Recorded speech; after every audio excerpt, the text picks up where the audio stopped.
যদি কারচুপি হইতো তাইলে ছাত্র শিবিরের চাইতে ছাত্র দলের বেশি শক্তি, পুলিশের শক্তি এগুলি বেশি না?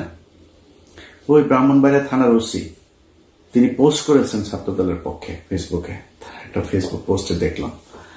আপনাদের লোকজন তো বেশি, জামাতের লোকজন তো কম, আপনাদের সাথে পারতো না। আরেকটা হচ্ছে আওয়ামী লীগের লোকজন নাকি, চান্দা আব্বাস ভাই বলেছেন, চান্দা আব্বাস বলে যে আওয়ামী লীগের, ছাত্রলীগের সবাই নাকি শিবিরকে ভোট দিয়েছে। চান্দা আব্বাস ভাই, ছাত্রলীগের লোকজন যদি শিবিরে ভোট দিত তাহলে জগন্নাথ হলের মধ্যে 1200-র উপরে ভোট আবিদ আর মাত্র 10টা ভোট সাদিক পেত না। এটা প্রমাণ করে যে এই দাদারা এখনো পর্যন্ত সেই আওয়ামী লীগের দিকেই তাকিয়ে আছে, এবং আওয়ামী লীগ আপনাদেরকে পছন্দ করেছে বলেই তাদের ছাত্র সংগঠন আপনাদেরকে ভোট দিয়েছে। দাদারা এবং ছাত্রলীগের সবার ভোট আপনারা পেয়েছেন। এই যা ভোট আপনারা পেয়েছেন এটা মাত্র ছাত্র দলের সক্রিয় কিছু লোকজন আছে, আর দাদারা আর আওয়ামী লীগ এই ভোটগুলি আপনাদের ডিপি আর জিএস প্রার্থীরা পেয়েছেন।